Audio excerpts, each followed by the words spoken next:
Hi, I'm Kevin, And I'm Amanda. and we are serving up. All that jam.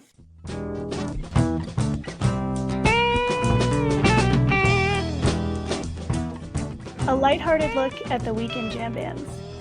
Where we break down the jam scene's biggest stories, Talk new bands. upcoming tours, And show reviews.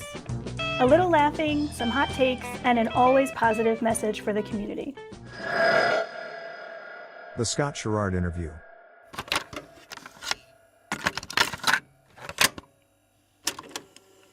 Welcome. How you doing today, Scott? Doing well, thanks. Very good, very good. Amanda's here with me. We are talking with the guitarist, singer for Little Feat. You joined Little Feat in 2019. The next year we had COVID. We'll get into that because that's a weird thing to jump in something and all of a sudden. But you also spent nearly a decade as the lead guitarist and band leader to the late Gregg Allman. That's kind of like, I guess, part of your origin story. You want to talk a little bit about that, how that happened? You had a successful run with him. You got a Grammy, didn't you, for something? We got a couple Grammy nominations. Those were after Gregg passed away for the Southern Blood album. That's, of course, the end of my story with Gregg. The beginning of it was like summer of 2008. My buddy Jay Collins, who played sax with Gregg for like 15 years and has been my friend for many years, brought me to sit in with the Allman Brothers, and Gregg decided to recruit me for his band. So it started in 2008, and then we toured all over the world. We did tons of gigs. We did a live album called Back to Macon. I think that came out in 2011 or 12, if my timeline is correct.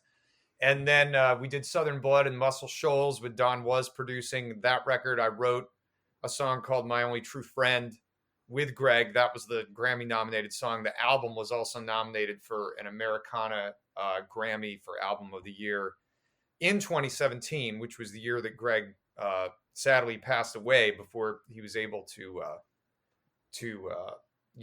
go to the ceremony and everything. So yeah, it was a hell of a ride. And what can I say? I mean, I always say, my Beatles and Rolling Stones in my house were the Allman Brothers and Little Feat. And I did get to see the Stones on the Steel Wheels tour when I was a kid in '89, but the Allman Brothers and Little Feat, I saw both of those bands several times from the age of, 10 to 16 or something.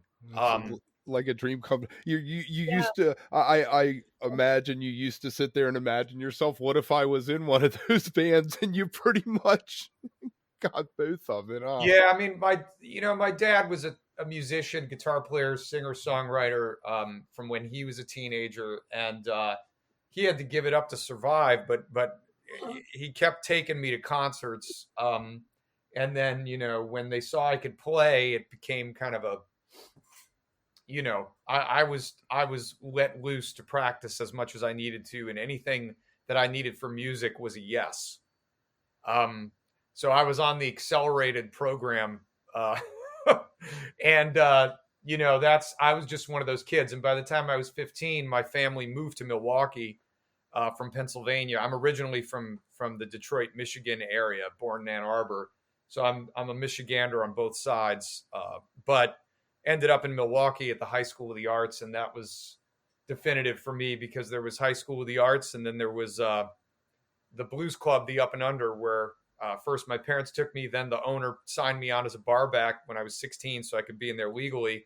And I started performing in there, and it started with sitting in with local legends like Stokes and Willie Higgins, and then it went to playing with Luther Allison, and then it went to like being in Willie Higgins' band and touring the Chitlin circuit in Wisconsin and Illinois and Minnesota when I was a teenager. And then by day it was being at the Jazz Arts program, which was insane at Milwaukee at that time. Everyone who played at the Pabst Theater, thanks to the late Michael Cudahy, was given an extra check to come by my school and spend the day. So Jerry Mulligan, McCoy Tyner, Roy Hargrove, Josh Redman, Tito Puente, the list goes on and on. Kenny Barron Trio, they all came through and would do these day-long clinics with us. Wow. And then our local jazz and blues musicians were world class. Mel Ryan was an adjunct professor who was the organist on all the early Wes Montgomery records. Gerald Cannon was an adjunct who was the bassist for McCoy Tyner and Elvin Jones Jazz Machine. And Gerald used to invite me to see Elvin, and he'd set us up on the side of the stage right next to him. You'd have Elvin, sweating on you like you're his drum tech. Right. So I was marinated in a lot of music. I was not just a kid whose parents were taking him to rock concerts. Right. By the time I was 16, I was fully immersed in the history of American roots music of all styles. And I was surrounded by masters, and it was just endless strokes of luck for me. It's where you want to take it, Amanda. So I've heard, I hope I don't butcher this, I have heard that Detroit has been called, or is sometimes called, the Northern Memphis, just because of its connection to Southern music, roots music. So I'm just curious, do you feel that you're bringing a slightly different sound? I'm going to fast forward to Little Feat here. Are you bringing something to them? Are you kind of meeting their sound requirements for how the guitar sounds typically, in their stuff? How does that fit together? I'd be super curious to know. Well, I've been going to the South to play music since I was a child, touring with bands. And not like touring with bands of people my age, like touring with guys who were 20, 30 years older than me. So, the whole Memphian thing, there's a lot of great books you can read, by everyone from Guralnick to the great singer-songwriter who wrote Going Down. His name escapes me right now, Don. Anyway, the whole Memphian myth, Memphians love to say that they invented the blues and that it just took a vacation to go to Chicago, right? I think there's an interesting point to it. I mean, certainly my touchstones are Memphis and New Orleans for all the music I love, and the Mississippi Delta. So if you look at that whole region of the country, that's basically everything that matters. So Gregg Allman said, I remember this vividly, we were doing an interview on Soundcheck on NPR one time, and the host, who's a great musicologist, asked him, how does it feel to be one of the founders of Southern rock? And Gregg's immediate answer was, there's no such thing as Southern rock. All rock is Southern. And then he made a list of, everyone from Mississippi to start with, from, all the way from Muddy Waters to Elvis Presley and Robert Johnson, Charlie Patton, up through Little Richard, up through, we could go on and on. Tony Joe White, all the great artists, the greatest artists who really began all these traditions, they come from the South. So Southern rock is a misnomer. To contextualize Little Feat in that, Little Feat often, because it is so blues influenced, especially with Lowell's soul singing and blues slide style guitar playing, has often been lumped in with Southern rock as a genre and on playlists. But in the end, unfortunately, it's not simple. And the idea of North Memphis, Detroit's North Memphis, I don't know who started that, but every Memphian I've ever played with has mentioned that, and they laugh when they say it, just like they laugh when they say Chicago blues, because Chicago blues is like a swear word in Memphis. When I hear Detroit, I think of Iggy and the Stooges and the MC5, so it doesn't even... And I'm a Prince fan, so... Well, that's, of course, Minneapolis, but, it's all Midwest. I mean, Ohio players are arguably the most overlooked. Everyone misses the chapter of Freddie King's life, which was, all his best records were made in Ohio, and all the licks that he came up with for the melodies for Hideaway and stuff was a guitar player who was based in Chicago named Earl Hooker. And that was from Freddie living in Chicago. So and he's known as a Texas blues man. It's all mixed up, and the concept of Texas blues is as tied to Louisiana as it is to Texas and Mississippi in its regionality. So I think the South is a better catch-all but certainly the South gave birth to all this stuff. Now, when it migrated to all the parts of the United it be the Midwest, the Northeast, the West, different iterations, arrangements, styles of production, styles of songwriting came into it. And then, of course, we have where it eventually landed successfully was London. And that's where you get the next outgrowth, which was all these incredible artists who somehow harnessed enough of the raw power of blues and soul music and country and western and folk that was coming from America. They harnessed enough of it to figure out how to tell their own story with it. And then that becomes part of this whole rock and roll umbrella. The English were the only people who were able to come in there. I mean, there's no other country that matched us and challenged us successfully. And immediately you saw when the Beatles came along, this synergy started between people like Otis Redding and King Curtis and James Brown and those bands, and they all became kind of peers in a very short period of time. We've never had that with any other country musically at that level of eye to eye. Yeah, that's fascinating.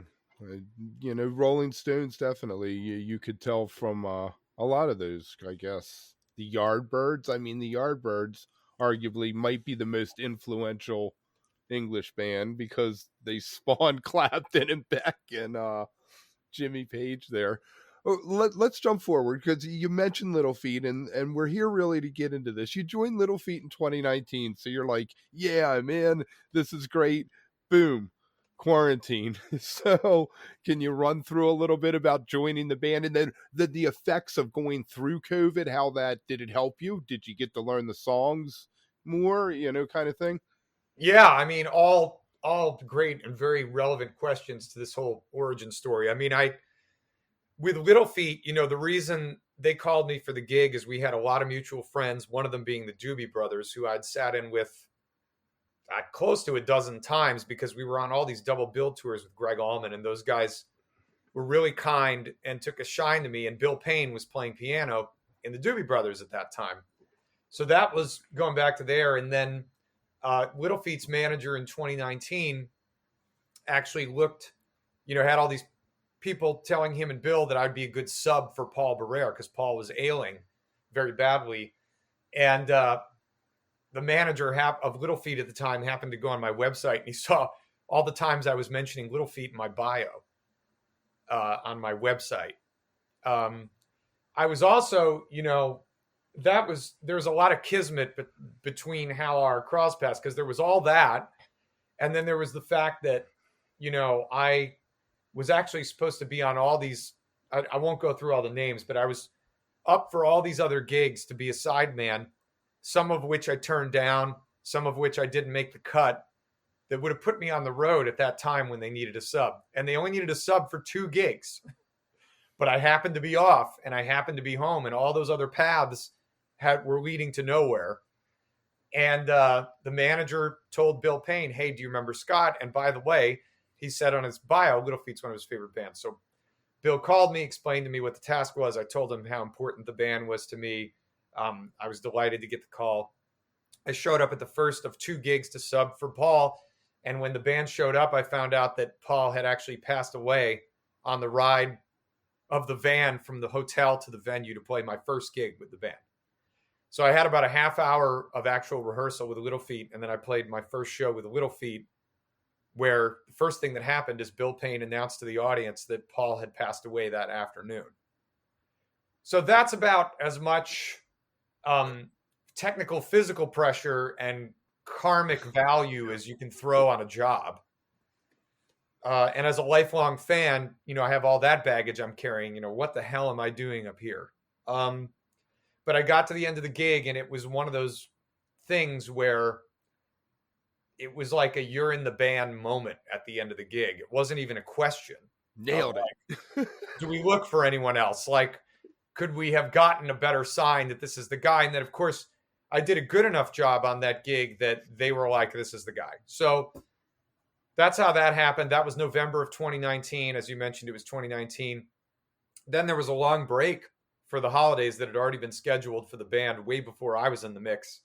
And February of 2020, we went to Jamaica for a week, and I played a few shows with the band and got the high five one more time. And then it was like, you're officially in the band. And now we're going to start scheduling tours. And then COVID hit, of course, in March. And then I got a year off with my family, and I ended up starting this Zoom online teaching program where by April of 2020, I was teaching 20 or 30 hours every week. I did one solo concert from Woodstock, New York, where we would hold up in a rented house every month and eventually every week, where I would do an album front to back as a solo neat. performance. Is this on YouTube or somewhere? Can we find it? Yeah, it's on YouTube. It was called I did it with a friend of mine, Chris Pizzolo, who's a great video guy and publicist and label owner now in New York City. We called it the Scott Sharrard's American Songbook Live, and we did that. And then I was teaching American roots music history, songwriting, guitar, vocals to people all over the world. And I was spending I had an amazing time with my little kids. They were I guess they were 3 and 9 at the time, or 3 and 8 at the time. And I spent all my time studying Lowell George's rig, Paul Barrere's rig, how they played. Chris Caffiero turned me on to all these amazing bootlegs of Little Feat that I had never been aware of, that were all on YouTube. And Tony Leone, who joined the band during the pandemic on drums, is an old friend of mine. He was doing the same thing, and we were sharing getting all these old arrangements back in the mix. We did some recording with the band. We did a version of Long Distance Love with Amy Helm. We did a version of Bill Payne's song, All Boats Rise. Those came out. So we were doing pandemic distance recording with Little Feat. My buddy Charlie Martinez, who I've been producing and engineering with for 20 years, came in the fold, and now he's front of house and also producer and engineer for the band. So we made all these changes and did all this output during the pandemic year off. And then, of course, we came back in November of 2021, and Charlie came in on front of house. Tony came in on drums. My longtime road manager, Michael LeBeau, came in as a drum tech. There was this kind of New York invasion of Little Feat that kind of slowly bubbled in. And then, of course, the entire time I was working with Gregg Allman for, as you said, almost a decade. Our road manager was Vid Sutherland, and he came in as the road manager. So it became this whole one big family mashup of sort of Little Feat, Gregg Allman Band, my band. It all kind of coalesced. Nice. Is that around? Oh, you muted. You got cut off, buddy. Yeah, I lost you, sorry. Kristen. Is that around the time you were working on Rustbelt? I'm trying to place that timing wise into everything else. That's a lot of stuff going on. Great question. Rustbelt is my 6th solo album, so I've put out a lot. Each record pretty much has a completely different band and concept behind it, and I've been doing the solo albums since about 2003 or 4. I think Dawnbreaker came out. So, Rustbelt, it started as, when Gregg Allman passed away, 2017, 2018, I released an album called Saving Grace. Going into 2019, actually, it was those 3 years. And I was on the road with a trio most of the time. Sometimes we'd be a quartet. Eric Kalb on drums, Brett Bass on bass, and local New York guys and good friends of mine.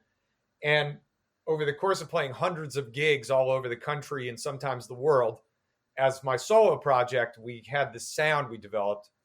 And in early 2019, we started going in the studio, and I recorded an entire version of a 15-song album that was going to be Rustbelt. And then I scrapped about 3/4 of it and started it over again in, I would say, January of 2019. And one of the last things I did before New York City lockdown, which was pretty intense, was re-recorded one song with Charlie Drayton on drums at a studio in Harlem. And my luck was, going into the lockdown, I had actually completed all the basics. So I had bass, drums, rhythm guitar, some lead vocals, and all the guide vocals tracked. So going into the pandemic, I had a whole bed to lay on of what are we going to do with keyboards? What are we going to do with lead vocals, guitars, backing vocals, that didn't really require anyone getting together. And I once the fall of 2020 came along and we started coming back to my home in Harlem, I started to set up my studio where I'm sitting now. And I got a bunch of equipment and really set up a tracking studio for vocals and guitars in my apartment. My keyboard player and sax player, Craig Dreyer, he has a full-blown recording studio called Mighty Toad in Brooklyn. So that's where he did his stuff. I sent tracks to Pete Levin in Nashville from the Gregg Allman Band, who's an old friend of mine. I sent tracks to Bill Payne out in Montana. He did keyboards. I sent tracks to Catherine Russell to do backing vocals. And then when the vaccines got in our arms around January of 2021, I got more sessions together. And there was actually another session I forgot about in February of 2020 with Dan Littleton, Amy Helm, and they put their stuff on. And that was, again, like right before the whole lockdown thing started. And then that continued in fall of 2021 with them. So everybody's home studios kind of played a role in completing Rustbelt. And then there was Justin Schipper in Nashville, did steel guitar, pedal steel guitar. So, wow, it was like a major, collaboration over Zoom and digital file sharing and home studios. And I think with Rustbelt, probably the thing that really got it over the line was I honestly, I think it could have sounded better if I could have had all those people, these amazing genius talents, Catherine Russell, Amy Helm, Dan Littleton, Bill Payne, Justin Schipper, Pete Levin, Charlie Drayton, Eric Cal, Brett Bass. I mean, when I think about who played on the record, my jaw drops. Like, I have some friends who are insanely talented. If we had all been in a studio for a week, I think it would have been better. But I think what saves the day on that record is I do think it's the strongest collection of original songs in my entire catalog. I worked so tirelessly on composing those songs and rewriting them in a way I had never done previously. And I credit completely the experiences I had writing songs with Gregg Allman, meeting and having lunch one time with Tony Joe White, working with bands like, all these different great artists, co-writing in Nashville, studying, when I spent some time at Berkeley doing clinics on songwriting and playing, getting to know and studying Pat Pattison and his theory, a guy who taught everyone from John Mayer to Gillian Welch. Spent the last 6 or 7 years of my life redialing my approach to singing, songwriting, how they fit together, right, what makes a song great. And I think that's what makes Rustbelt my favorite record, and yes, we got it done by hook or crook. I should mention too, the last song on the record is a cover of a Dr. John song that he wrote for Johnny Adams. And it's a song that one of my heroes and my mentor as a child, this great blues singer-songwriter Stokes, and I used to perform, and I did it as a tribute to him, but I actually recorded that by myself with my old Martin guitar that my dad bought in Ann Arbor, Michigan in the mid-'60s in a rental house that we were trapped in upstate New York. And if you listen to that track, it's just a live take of me playing that guitar in an empty room in the rental house. Nice. With a stereo mic. So there's a lot of weird stuff on the record. It was a good room. I was going to ask you about your progression as a songwriter, which you started to get into a little bit from Gray, or even from what was your original band called? The Chesterfields. Did you guys do original music? It was all original with Sean Dixon and I were the Chesterfields. We were friends from high school. Sean's he's like my brother for life. I mean, I met him when I was 15, when I got to Milwaukee. He's an amazing drummer and percussionist he's studied, African drums, actually went to Ghana for a while when we were very young. We moved to New York City together when I was 20 and he was 22. Got our first apartment together with another musician in the East Village in 1996 or 7, whatever it was. And the Chesterfields, we made a record, which is totally, you can't find anywhere, first with a great bassist named Anthony Eagle as a trio. And then we made a record called Henry Street Soul, which was a record that was, if you remember the late 90s, it was a time when it wasn't hard to go to like 6 or 7 finance people and get, $100,000 to go in a studio and make a record. And that's basically what we did. We had this investor group that got together and did a record for us to shop to major labels. I mean, this is back when you could go grab the brass ring. Right. And we made this record, Henry Street Soul, which you can stream anywhere and everywhere. We had a 12-piece band that was sometimes even a 20-piece band with string quartet, all on tape. And we wrote, Sean Dixon and I wrote or co-wrote 14, 15 songs.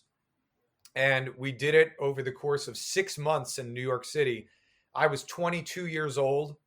And I still think it's one of the best things I've ever done. I think it's a record that I hope, yeah, everybody does, right? But I hope it's a record people find one day. The interesting thing about the Chesterfields and Henry Street Soul is we were about 25 years ahead of our time.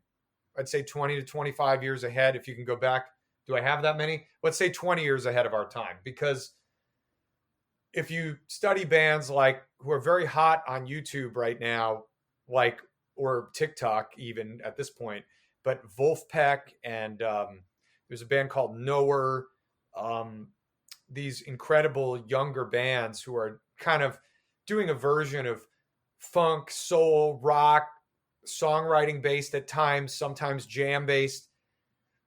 The Chesterfields were doing all of that. And we were doing the whole spectrum of it because it was singer-songwriter based, but we were doing these huge horn and string arrangements. Another group would have been Snarky Puppy, which they came out about, I guess, 15 years ago, but we definitely preceded them as well. And I have other colleagues. This is interesting. I'm actually playing a gig with him in 2 weeks. I haven't seen him in a while. Like, if you're aware of Josh Dion, who's been through a whole development as an artist as well, that's led him in a lot of directions of playing. I've observed playing with a lot of older masters, but also doing new stuff. Josh had a group at the time that the Chesterfields were active, 99, 2000, 2001, 2002, that was like an 8-10 piece horn-based soul songwriting driven, but funk jam band. And we would play a lot of nights at the bitter end, thanks to the late, great Kenny Gorka. We were put together on a lot of bills. And we were friends with guys like the band Ulu. I know this speaks to, this might drop some memories for you guys and your fans of your show. The guys in Ulu were very close friends of ours. Topaz was a guy I used to play with all the time. There were offshoots of Topaz with the late, great keyboardist who is all over Henry Street Soul, Ethan White. If you know Ethan White's whirly playing from Topaz and also eventually Tortured Soul, Ethan is all over Henry Street Soul. He was one of the keyboard players in the Chesterfields. Oh, and cool. We were a scene that was attached to the wetlands through the bitter end. And we would play at SOBs regularly. There was a whole Izzy bar. And then there was a crossover at that time into what they used to call, and I never liked this, but they used to call it neo soul. So this was a scene where we would be playing not just on the jam band circuit with the Chesterfields, but we'd be playing on bills with people like Somi or Common, or Kanye West actually used to come into the club before he went absolutely insane and broke his mind. He was a rapper who would come and sit in and rap in front of 5 people and talk about being a producer at SOBs. And then you'd have Jill Scott who would come and sit in. You had the Roots had a night at SOBs that they would host where they'd come over from Philly. They used to drive from Philly over to SOBs to host this jam thing. This was all very like, and there was a lot of fruits from that. Like if you think about like the Voodoo record, which I think turned 23 yesterday, that was something that was going on while all this was going on. So this was a really, when I look back on it, it was a very fertile environment. It was completely blocked by labels. That fertile firmament that was going on in New York City at that time, it was destroyed by major record labels because they could not put together in their heads. They can't allow it to not be categorized. Well, they were locked in let's say the dirty words. They were locked in demographic marketing. they couldn't bridge the gap that Jerry Wexler and Ahmet Ertegun and Mo Austin and David Geffen could. They couldn't step up and be real tastemakers. They needed another house. They needed another pool. They needed to send their kids to the best college. They couldn't shave off some money to get the real rich thing that could have happened done. And some people made it through. Like, thank God D'Angelo made it through. Soul Live made it through because of, Jeff starting a label. Without Eric Krasno's brother Jeff starting that label, I don't think they would have gotten a fair shot and gotten over to Blue Note. I mean, that's what I observed at the time. And I was proud to see things like that make it through. Michelle Indegiacello was another person. It's like, thank God somebody had the idea for her to do that song with John Mellencamp, because those fumes got us genius music. Like, records are timeless that I still listen to. But that was by hook or crook back then. If that scene had an Ahmet Ertegun or a Jerry Wexler or, an active version, because Ahmet was around and he was a fan of all this stuff. And I used to meet with him, but he was a chairman. He was an active player. He couldn't get anything done. And trust me, he had nothing but expletives come out of his mouth when he would talk about the underlings at Atlantic Records back then. Didn't he give you some advice? I mean, I feel like I had read somewhere about a label and avoiding that, or that's something that you didn't need. Was that a conversation that you all had at some point? I went to his office a couple times and had these long meetings, and we would talk about everything from Ray Charles to the Rolling Stones to, even, things he was fans of that he helped with, like Hall & Oates and all these different acts. Mike Bloomfield, he was a big fan of. King Curtis, Duane Allman, this was all coming up way before I met Gregg or Levon Helm or Little Feat guys. I mean, I was 21 years old when I first met Ahmet, 22, 21. It was like when I was ramping up to do Henry Street Soul. This is before I even got, because he would go to the bars, and Ahmet used to talk shit about all the younger guys who were A&R people or label people, because they would never think to step in a bar. They'd take a car service from Connecticut into the office from 9 to 5 and take it back at the end of the day. Ahmet, the next thing he'd do at 5 o'clock is go have a great meal and then go to Terra Blues or the Bitter End. He'd go down to Bleecker Street. He'd sit in the back. And I remember before cigarettes were banned, he'd be in the back. And he'd be back there smoking, watching one of my mentors, Bill Sims, or hanging out and going to the jam sessions. I mean, that's how he first heard me. He went to the Terra Blues jam session. He was listening. And he was friends with musicians. And he wanted to be part of something all the way to the end, all the way to the point where he couldn't walk and then eventually died. He wanted to be in the mix with the musicians. And there wasn't a single label person that I was aware of in New York City in the late 90s, early 2000s who had any interest in being at a gig unless they got 20 phone calls or, were dragged there by an established manager. You would think that it would be an obvious move, like what was that guy, Seymour Stein for Sire Records, went to CBGB's and he's like, let's sign everybody up. Let me sign the Ramones. I mean, that's because he went and showed up. Don't forget, it's all about art and commerce. And when Seymour was doing that, the number one form of money in entertainment was record album sales. Now that's all of entertainment. Movies underneath, okay? No iPhone, no tech industry, no apps, no social media, no paid advertising, no streaming, record stores, record DJs who played what they wanted, independent local markets for radio airplay and record sales. In other words, 50 or more cohesive, separate ecosystems of promotion in every state, relationships, dinners, friendships, tastes aligned. Yes, there was payola. Yes, there was corruption. Yes, making a record was impossible my father went through that experience. You know, he was going to be signed to Victimone, and he went out to LA and all this stuff, and he didn't get his shot. But here's the thing. No matter what, none of this shit of taking all the money away from the musicians, all the money away from the writers, all the money away from a cohesive structure of A&R, production, arranging, engineering, destroying that whole paradigm has done nothing but destroy music. So flat earthing creativity to free streaming has been nothing but sandbags. So again, how do you navigate that? Is it things like sync licensing? Is well, that you're going what back is- to, you know, you asked, I was glad you asked No. about the conversation with Okay. Ahmet, and he was, again, you know, we were, I think our scene in New York, I don't mean just the Chesterfields, but that whole ecosystem of musicians, we were 20 years ahead of our time. Some of us successful, most of us not. Ahmet sitting in his office, a corner office at the old Time Warner Center, you know, next to Radio City Music Hall, where I'd sit and look out at the panorama of New York, 21-year-old kid from the fucking Midwest. I sucked in every word he said. And he saw this whole thing coming because he said, the first bad sign is that these guys don't have relationships with any of you.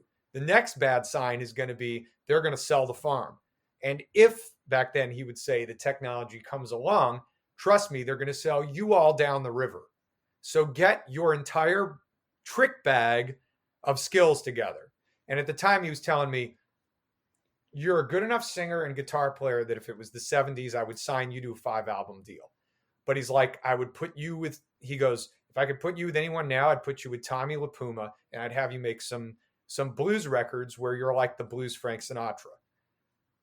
I tried to follow that breadcrumb trail he left me, and I didn't want to get in a suit and do the whole thing. And of course, then 3 years later, there was Peter Sincotti, and eventually there was Michael Bublé. And I was in an early set of that pipeline that was like, what are we going to do with people who are musicians? And I went the other way because I didn't just want to be Tom Waits or Jimi Hendrix or Stevie Wonder or Royal George. I wanted to be all of them. I didn't want to be bagged into anything.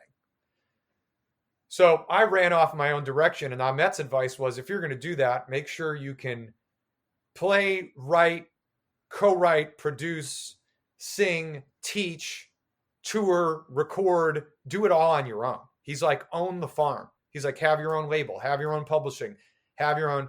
And he introduced me to a very influential music lawyer who I'm actually going to see again in a week, who I haven't seen since before the pandemic, Peter Thal, who's been this unbelievable mentor and guide for me throughout my career.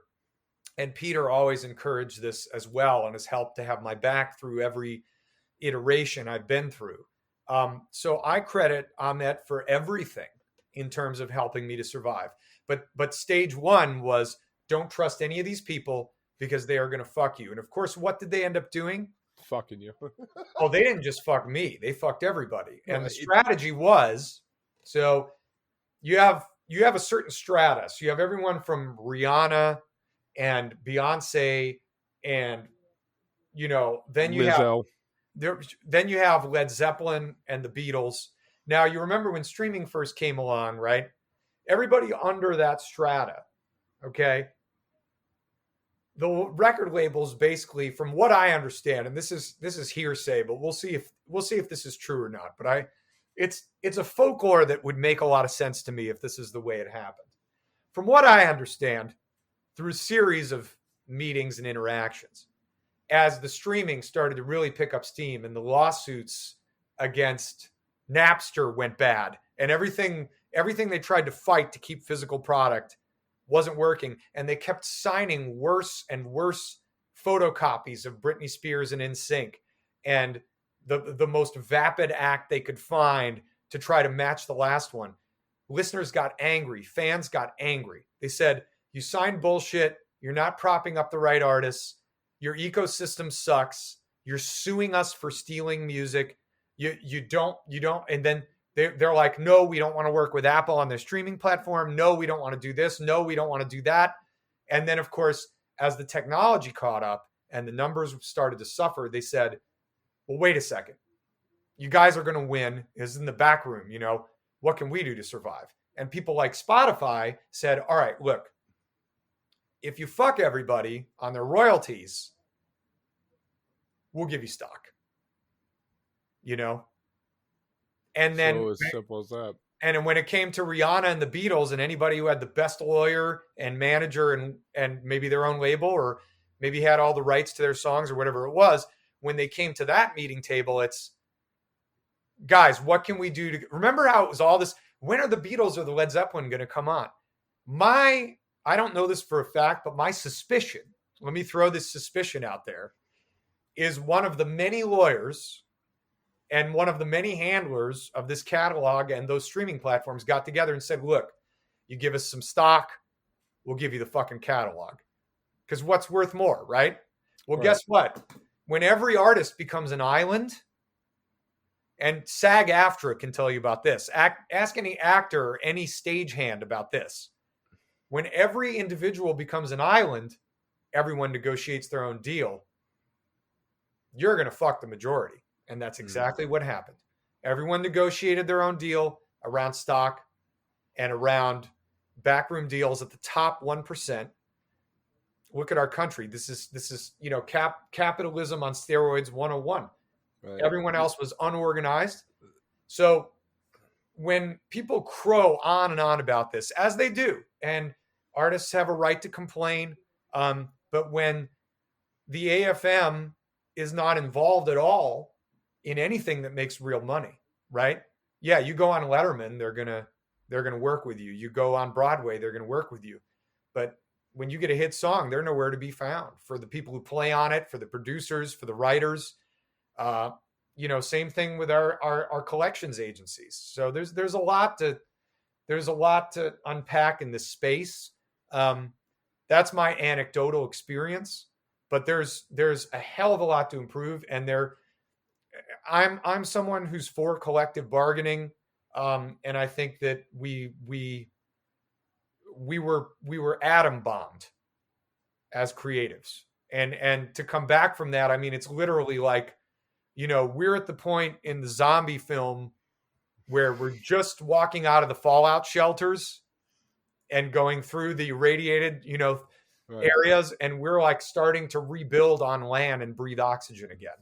But it's going to be a long time before we're back to a cohesive society as a creative entity. That metaphor works. Yeah, that's crazy. So we're going to have to get out of here in a sec. Can you hit us up with talking about a little bit about the Little Feat tour coming up? Because I think that's what Dennis was going after. Yeah, well, and this is, by the way, one of the bright spots in our industry right now is that touring is really the only thing they haven't been able to take away from us, and it's raging again. Live Nation is trying. I heard it's $150 per towel backstage. I mean, really, to be honest with you, unless they can start selling tickets for the same price for holograms, I think they're going to be shit out of luck. Because the touring space being the last space, I think it is a space where I will say this: booking agents have stepped up and protected the space. So I think that's a space where it's the last toehold. So if they take that away, I mean, you're going to be watching avatars perform. So I think we've got a great year coming up of shows in the United States. Feet Camp in February in Key West, which I don't know if it's totally sold out yet, but you should definitely get tickets because it's close if it's not.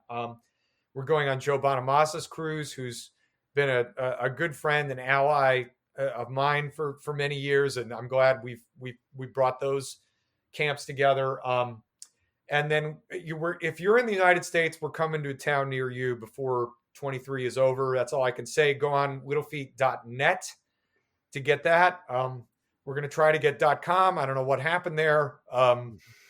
Perhaps there was some kind of, somebody bought some crypto bro bought that up underneath us or something. And we have plans to make records. So there are going to be Little Feat recordings. Oh, are you going to be songwriting lyrics? Oh, there's tons of songs. So it's just a matter of getting the right producer and recording them. I think that's going to happen this year. There will be new Little Feat albums out before the year is up. It's incredible. The band sounds amazing. The guys are all playing incredible. Everyone's writing amazing songs. I think it's going to be a great year. It all starts in March. Right now, since December, I've been working on this. I've been scoring a television show for CBS for the first time called Walker. It's a reboot of Walker, Texas Ranger, but Right. you wanted to get kind of I describe the score now as I'm working with this great composer, Jim Dooley. We're composing it together. And I would describe the score as like CSI meets like Austin blues rock. So that's been kind of interesting, but it's taken up all my time in recent days. So I haven't been out gigging as much as I'd like. But March, the train starts rolling again with Little Feat, and it's going to be nonstop all year after that. Great. So littlefeat.net's where you find that. And my solo career is basically on hold, but I've got 6 solo albums under Scott Sharrard. One of them is listed as Scott Sharrard and the Brickyard Band. It has its own designation on streaming. I'm very proud of that record. Gregg Allman was a big fan of that one. I want to dig up the Chesterfields. The Chesterfields have got Henry Street Soul, and then there's an EP we did of 6 songs with Charlie Drayton on drums and Sean Dixon played bass. I'm super proud of that record as well. There was a band from Canada called the Chesterfields when we started it, but it was 99, so it was way before the internet. Right. We had no idea they existed. So there are 2 bands called the Radiators. One's from Australia that are 40 years old. There's the one in New Orleans that's 45 years old, and they have 3 songs with the same titles that are completely different songs. That's wild. Yeah, that's crazy. Wow. But back in 78 and 82, 83, they didn't know each other existed, Yeah. So, all right, fantastic. I'm going to stop the recording and just give us a second. If you are enjoying All That Jam, please like and subscribe to our social media channels at All That Jam Pod on Twitter, Instagram, and Facebook, or visit our website, allthatjampod.com. Make sure to sign up for our email list and tune in every week for new episodes. Also, look for full interviews on our YouTube channel. And remember, stay beautiful, but don't stay underground too long.